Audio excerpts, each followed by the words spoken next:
I genuinely think the world went downhill when McDonald's took away the $2 sausage McGriddle off the all-day menu. Genuinely. People used to be happier. Now what? It's like $4? You used to be able to go to McDonald's at 5:47 p.m. and get a nice little sausage McGriddle for dinner for $2. Now what? It stops at 10:30. We interrupt this program to prescribe you with 1,000 milligrams of red vitamins. Right here, right now. It's the right time, It's the right sound. Right now.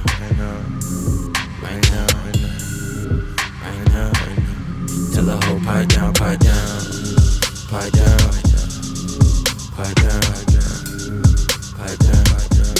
that nigga pipe down.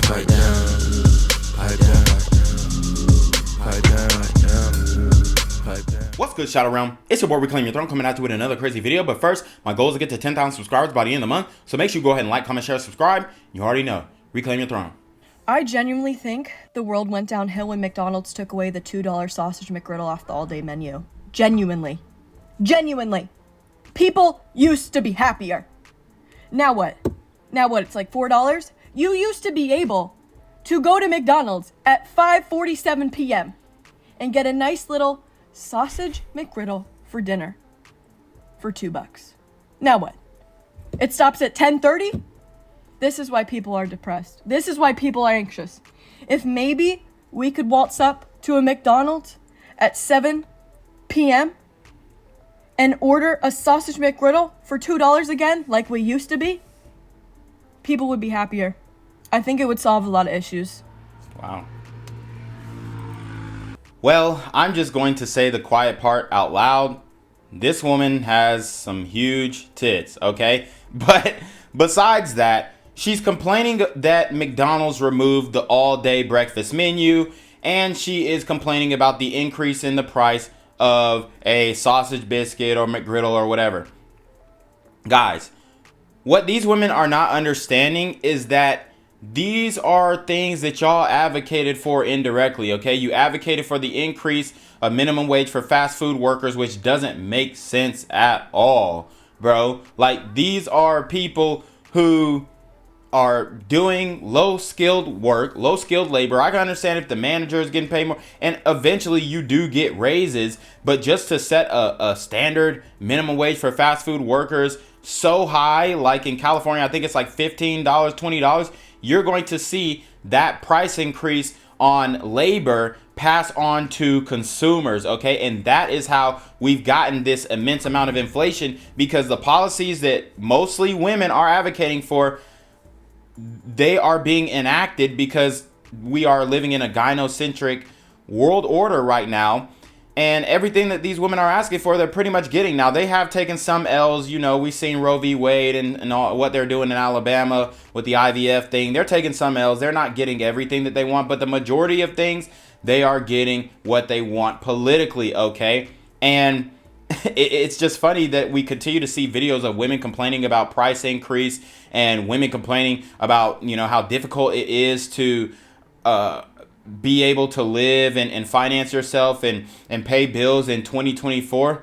But these are things that they pushed, they advocated for. The social programs, the increase in minimum wage for fast food workers, the increase in minimum wage in general, just the idea that you get paid for doing nothing, or you get paid just the same as another person or your male counterpart, just because, you know, you have the same position, even if you do less work, right?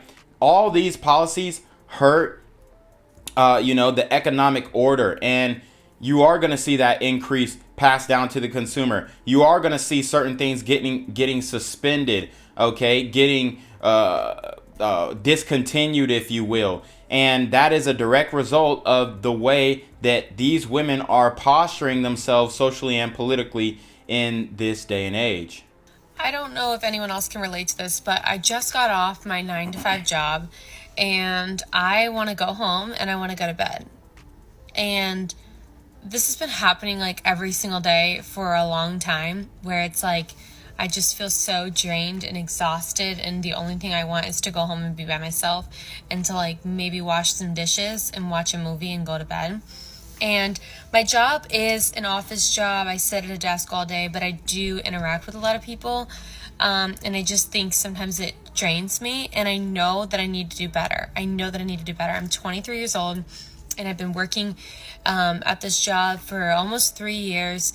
And I just know that like I need to be more intentional about living after my job, after I get off work.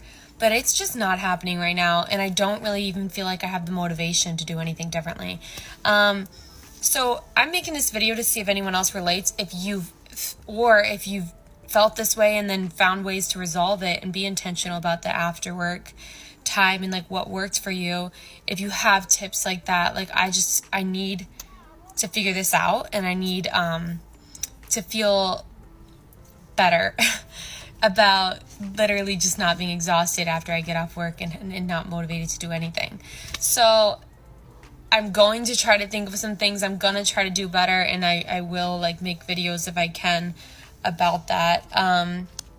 But if you have any help, if you have any things that have helped you, please share them. I would love to know what's worked for you. I would love to know how you were intentional about the time after you got off work. I don't want to feel like I'm wasting away. I don't want to feel like I'm part of the Matrix. But maybe I am.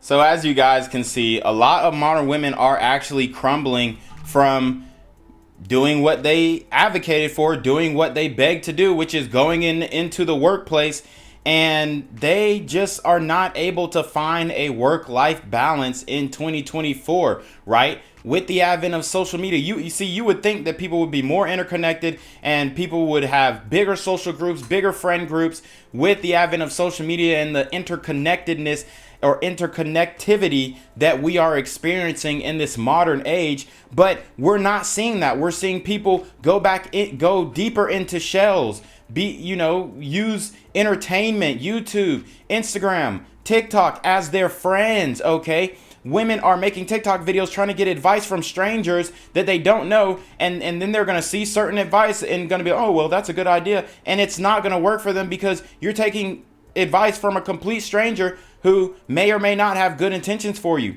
So she goes into the workplace. She's upset, or, I wouldn't say that she's necessarily upset, but she's obviously bothered by the lack of work-life balance that she is experiencing in this day and age. But I'm here to tell you, it's here to stay. And yes, you are a part of the Matrix, and you are going to continue to work until you die, unless you find a husband and you're able to relinquish that control that you think that you have, that you're really just transferring over to a boss, right? A lot of these women, they're working these desk jobs and they're doing tasks that, quite frankly, are just unnecessary to the position, but they just want to have a hiring quota, or, maybe the boss doesn't really understand how to do a cost-benefit analysis and get the most efficiency. But I guarantee right now, her job can be done by somebody who is doing another job, right? It's like somebody who could multitask and pick up her job. I guarantee it's not that it's not that complex, as you guys can see. I mean, she doesn't really seem like a complex person. Seems like she's mostly doing secretary work, email pushing, and all types of stuff. But they're willing to do all this for an employer who they're not sleeping with, hopefully, right? But we know that could happen, and then you'd see an HR complication ensue, and we'd have lawsuits and Me Too allegations nonetheless. So, but she is dealing with an employer who doesn't really care about her. Obviously, he's not in love with her, most likely.